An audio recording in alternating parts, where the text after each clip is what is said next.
Définition de la relativité. 1. Qui n'a pas de valeur en soi, qui dépend d'autre chose. 2. Qui sont en proportion avec d'autres grandeurs. Grandeur proportionnelle. 3. Qui concerne une relation, qui a un rapport avec. 4. Incomplet, insuffisant. Salam. Ce garçon est en train de courir, tout en faisant tourner un avion autour de lui. Quel est le trajet parcouru par l'avion? Quel est l'itinéraire parcouru par l'avion? Quelle relation y a-t-il entre le déplacement du garçon et l'avion? Peut-on dire que l'avion effectue des cercles autour du garçon? Non. Vous allez peut-être vous dire, du moment que le gamin fait tourner l'avion autour de lui, à l'aide de la corde qui assure la liaison, l'avion réalise forcément des cercles. Eh bien non. Si l'on veut évaluer le trajet de l'avion, il faudra commencer par le point de départ du garçon. Au moment où il a pris sa course. Jusqu'au point où il s'est arrêté. On remarquera alors que le chemin emprunté par l'avion forme une spirale, et non un cercle. On ne peut donc pas dire que la distance parcourue par l'avion se limite à des cercles autour du gamin. Mais tout au long de sa course, du point de son départ, au point où il s'arrête. Maintenant, prenons en considération la vitesse. Le gamin court, en faisant tourner l'avion autour de lui. La vitesse de l'avion varie en fonction du déplacement de l'enfant. Quand le gamin et l'avion sont en parallèle, et semblent aller vers la même direction, la vitesse de l'avion dépasse alors celle du garçon, puisqu'il doit passer devant la tête du garçon, afin d'effectuer un tour. Et sa vitesse diminue lorsqu'il commence à passer derrière le gamin. On peut donc en déduire, avec logique, que la vitesse de l'avion est variable. Elle n'est en aucun cas constante. Et si elle était constante, la tête du garçon entrerait en contact avec l'avion. C'est la physique, pure, visible, et compréhensible, par n'importe quelle personne, qui s'y intéresse. Et pourtant, la pensée unique luciférienne vous dira que la vitesse de l'avion est relative, par rapport au garçon. Ce qui signifie que la vitesse de l'avion reste constante. Elle n'est pas variable. Dans ce cas, une collision est inévitable entre l'avion et le garçon. Ce qui n'arrivera jamais sur ce schéma de figure. Selon ce schéma, le garçon qui court, en faisant tourner un avion autour de lui, avec adresse, ne butera jamais contre l'avion. C'est une certitude. La vitesse de l'avion n'est en aucun cas constante. Maintenant, appliquons ce principe à la Terre toupie. Une Terre toupie, qui n'existe que dans la tête de la communauté scientifique, maçonnique et luciférienne. Et admettons que le garçon représente la Terre globe. Selon le même principe donc, un avion qui survole le globe ne peut en aucun cas garder sa vitesse constante. Et selon ce schéma, quel est le chemin parcouru par l'avion? N'oubliez pas que le garçon représente ici la Terre toupie. Et n'oubliez surtout pas que la Terre tourne soi-disant autour d'elle-même, et tourne en même temps autour du Soleil. Du point de son départ, d'où il a décollé, jusqu'à la pointe de la flèche bleue, l'avion a effectué une spirale. Le trajet prend fin le moment où l'avion atterrit. Dans ce schéma de figure, la communauté luciférienne vous dira que le trajet et la vitesse sont relatifs par rapport à la Terre. Mais en quoi sont-ils relatifs? C'est tout simplement impossible. Quelle est cette relation qui fait que la distance parcourue par l'avion et sa vitesse dépendent de la Terre? La Terre tourne autour du Soleil, et la soi-disant gravitation attire l'avion vers la Terre, c'est-à-dire vers le bas. On en déduit donc que la gravitation sait vers quel pays se dirige l'avion. Elle connaît à l'avance l'itinéraire de tous les avions. Waouh! La gravitation de la Terre est intelligente. Elle attire l'avion vers la Terre, et en même temps, le force à maintenir une vitesse constante. Et elle réalise ce miracle autour d'une Terre toupie, qui tourne autour d'elle-même à une vitesse de 1600 km/h. Et fait le tour du Soleil à une vitesse de 100 000 km/h. Encore une fois, waouh! Je ne savais pas que la gravitation avait une cervelle. Et vous? Et n'oubliez pas que le système solaire lui-même, c'est-à-dire le Soleil et toutes les planètes, font le tour d'une galaxie, appelée Voie lactée, à une vitesse de 900 000 km/h. Et pour finir, la galaxie elle-même, fonce à travers un espace imaginaire, à une vitesse inimaginable, de 2 millions de km/h. C'est de la folie, me diriez-vous. Et je vous répondrai, c'est la folie des satanistes francs-maçons. C'est la communauté scientifique des satanistes francs-maçons, qui le dit. Pas moi.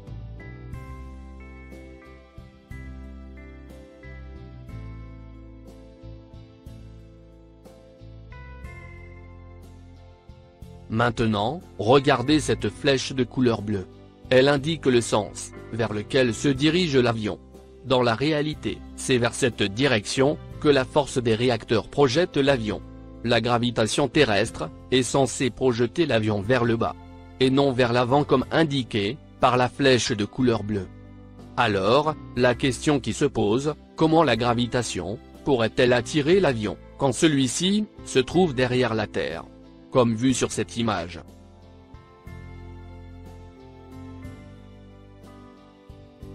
Et comment réussira-t-elle, à le pousser vers l'avant, quand il est en parallèle avec la Terre ? Comme vu sur cette image. Et enfin, comment réussira-t-elle, à pousser l'avion vers l'avant, quand ce dernier, est juste en face de la Terre ? Comme vu sur cette image.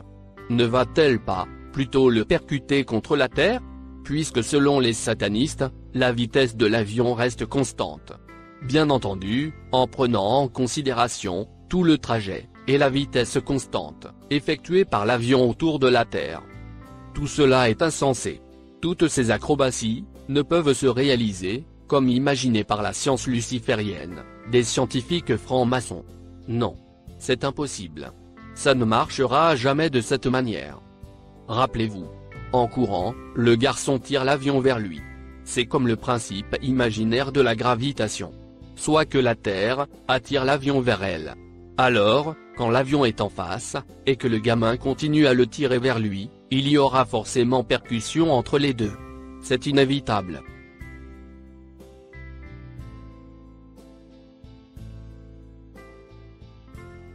Analysons maintenant, la distance, et la vitesse de cette montgolfière.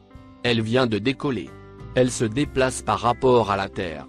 Si l'on considère le déplacement du ballon, autour de la Terre, on se demande alors, comment la gravitation arrive-t-elle, à le pousser, le long du chemin, de la rotation de la Terre. Une Terre, qui tourne autour d'elle-même, à 1600 km/h, au niveau de l'équateur. Et comment la gravitation, peut-elle l'attirer vers le bas, et en même temps, le tracter sur l'orbite, d'une Terre, qui tourne autour du Soleil, à une vitesse de 100 000 km/h.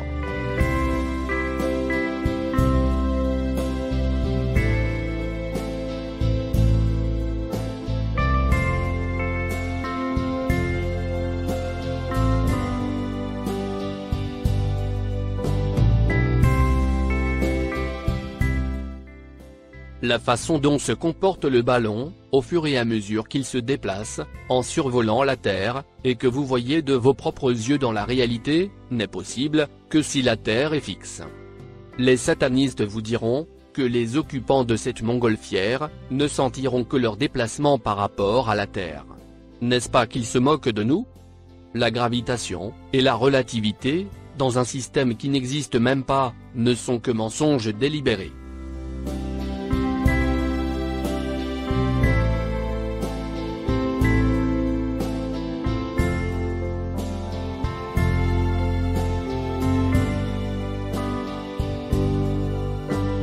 Prenons cette fois l'exemple d'un hélicoptère.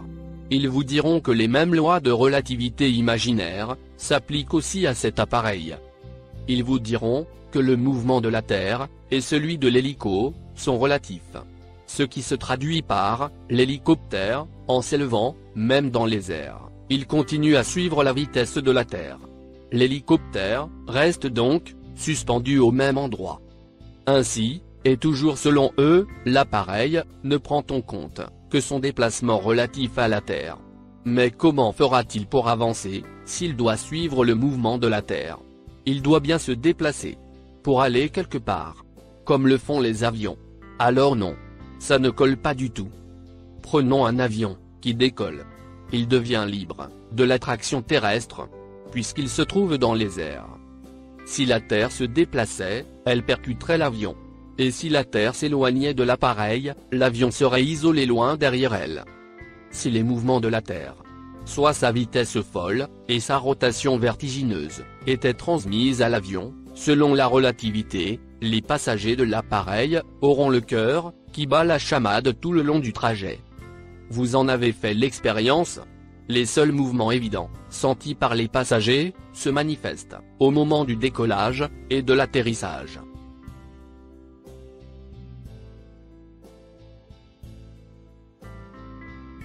Lorsque le pilote prend son couloir aérien en ligne droite, il enclenche le pilote automatique.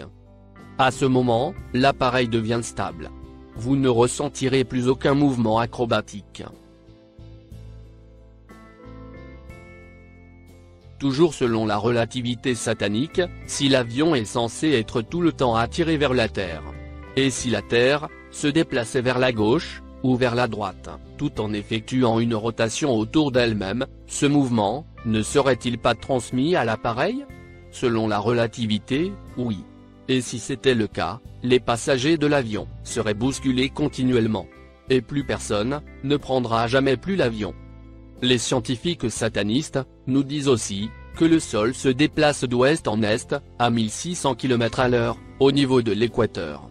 Ce qu'on constate pourtant, au décollage, un avion garde toujours sa position, maintenue, dans la même direction.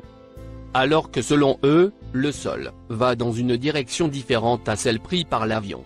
Comment les passagers de l'avion n'arrivent-ils pas à remarquer ce déplacement du sol? N'est-ce pas qu'on nous prend pour des débiles?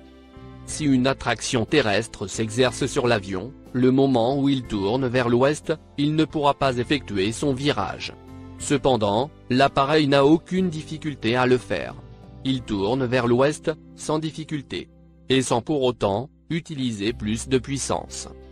Ensuite, quand l'avion entame sa ligne droite, l'appareil sera contrôlé par le pilote automatique. Et comme par magie, l'avion sera totalement indépendant de toute relativité terrestre, imaginée par les scientifiques satanistes francs-maçons. L'avion décolle, et se déplace librement, au gré du pilote. Il ne prend en compte ni la rotation de la Terre, ni son déplacement autour d'elle-même, ni sa course autour du Soleil. Si toutes ces acrobaties existaient vraiment, on pourrait dire que le décollage et l'atterrissage d'un avion se font grâce à la magie noire des scientifiques satanistes francs-maçons. Prenons deux avions. L'un va de l'est vers l'ouest, et l'autre, du nord vers le sud. Ou vice-versa. Comment fera la magie de la gravitation pour diriger ces deux avions? Les deux avions seront sous l'influence de deux forces d'attraction différentes. Si la gravitation arrive à contrôler les deux avions, on peut dire que la gravitation des satanistes est dotée d'une intelligence sans faille. C'est ce qu'on appelle du n'importe quoi. Et dire que la majorité des gens appellent ça science astronomique. Je dirais plutôt mensonge astronomique. Comment tout cela peut-il être la réalité?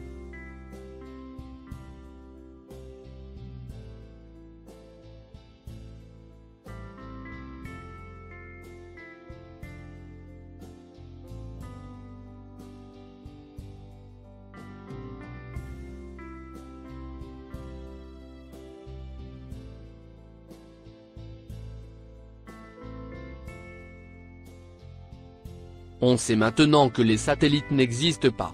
Mais admettons que le fameux télescope satellite, qu'on appelle Hubble, et la station de l'ISS, existent. Ces deux appareils seraient donc libres dans l'espace. Ils seront hors de l'effet de la gravitation. Pourtant, on nous dit qu'ils se déplacent avec la Terre, à la même vitesse que cette dernière. Et quoi qu'il soit, attirés par la gravitation terrestre, et naviguant sur le chemin de la toupie autour du Soleil, ils ne s'écrasent pas sur la Terre. Ils nous disent aussi que si l'on ne ressent pas la rotation de la Terre, c'est parce que le mouvement est constant. Qu'est-ce que c'est que ce charabia? C'est insensé. Puisque selon eux, le mouvement décrit un cercle, et contourne selon un angle, de 23,4 degrés, par rapport à l'écliptique, le long du parcours, imprimé par la rotation. Par conséquent, il n'y a pas de mouvement constant. La direction, et l'angle d'inclinaison, sont penchés par rapport à la Terre. Ou par rapport au chemin emprunté par la Terre autour du Soleil. Où est donc cette vitesse constante ?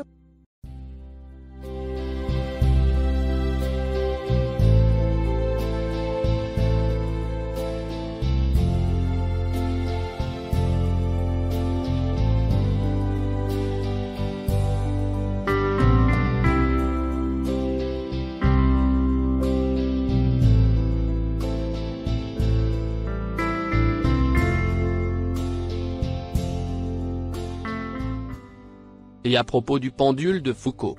Ce gadget, qui soi-disant, mesure la rotation de la Terre. Comment se fait-il alors, qu'il ne mesure pas, et qu'il ne traduise pas, l'angle de rotation terrestre, ni son changement, lorsqu'il passe de l'autre côté de la Terre, durant son orbite autour du Soleil? Et pourquoi, ne nous montre-t-il pas non plus, le déplacement de la Terre autour du Soleil? Il mesure la rotation de la Terre sur elle-même, et comme par magie, il ne prend pas en compte, le mouvement de la Terre autour du Soleil. C'est magique.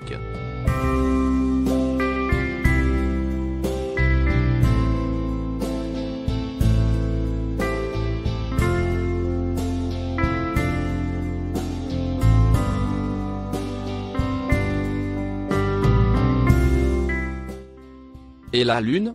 Parlons-en. Ses phases sont constantes. N'est-ce pas? Pourtant son trajet constitue une spirale selon la science du diable. Par conséquent, sa vitesse ne peut rester la même. Puisque la Lune est tantôt sur un côté de la Terre, puis du côté opposé. Et cela, au fur et à mesure, que la Terre tourne autour du Soleil.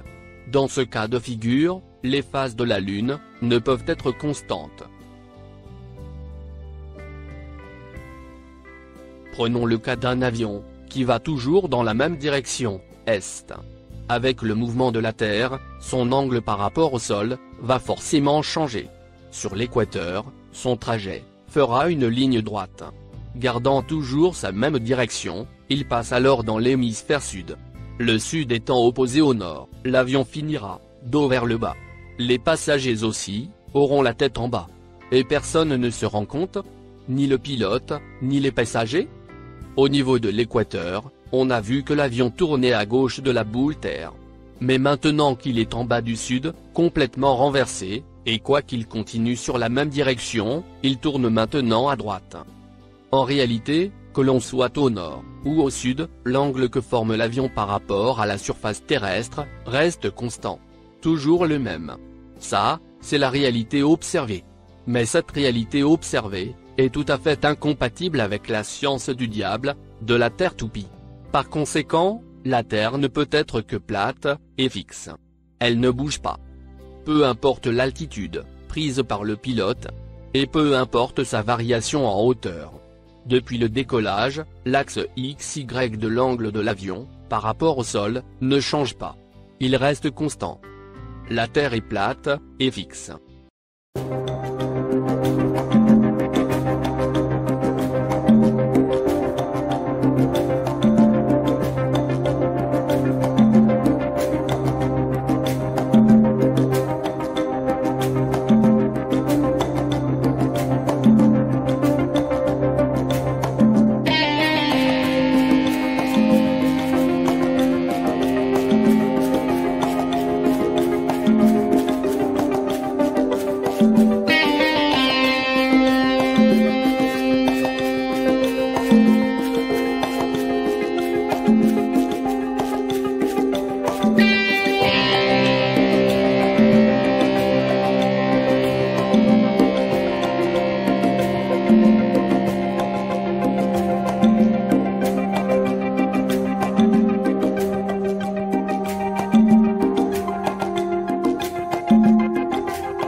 Le mot Corona signifie 666. La marque satanique de la bête. Le saviez-vous? Le mot Corona est formé par 6 lettres. Donc Corona égale 6. La lettre C est la troisième de l'alphabet. Donc, C égale 3. La lettre O est la 15e de l'alphabet. Donc, O égale 15. La lettre R est la 18e de l'alphabet. Donc, R égale 18. O, toujours égale 15. La lettre N est la 14e de l'alphabet. Donc, N égale 14. La lettre A est égale à 1. 3. Plus 15. Plus 18. Plus 15. Plus 14. Plus 1 égale 66. 66. Et 6 égale 666. Ajoutez le 6 du mot Corona juste à côté du chiffre 66. Sans l'additionner, vous aurez la marque de 7 ans. 666.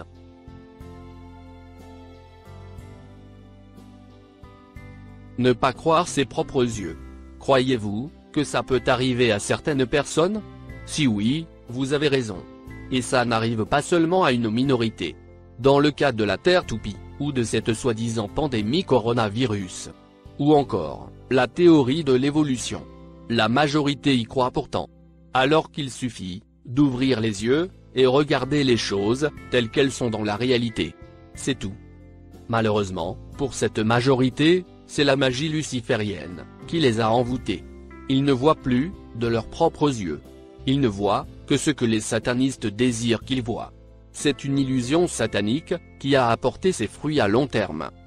Au nom d'Allah, le miséricordieux, le tout miséricordieux.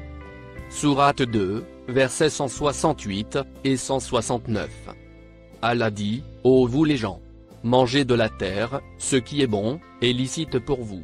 Et évitez de suivre les pas du diable. Il est pour vous un ennemi déclaré. Il ne vous recommandera que le mal et l'infamie. Il vous incitera à dire sur Allah ce que vous ne savez pas. Gloire à Allah, le puissant, le sage. Allah nous dit qu'il a fait de la terre une surface plane et fixe. Satan nous dit non. La terre est sphérique et mobile. Allah nous dit qu'il a construit d'une main une protection pour la terre. Un toit indestructible qui couvre totalement la terre. Satan nous dit que non. Au-delà de la terre, il y a un espace infini, incertain. Allah nous dit avoir créé l'être humain de la meilleure des conceptions. Satan nous dit que non. L'être humain n'est qu'un grain de poussière insignifiant dans un univers infini. Hasardeux. Il nous dit aussi qu'un jour, comme par hasard, l'homme est sorti du cul d'un singe.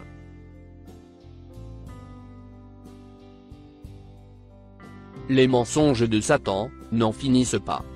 Quand on voit clairement la vérité en face, on se demande comment les autres ne la voient pas. La réponse à cette question, c'est parce que Satan est là. Tous ceux qui n'y croient pas tombent facilement dans son piège diabolique. Salam.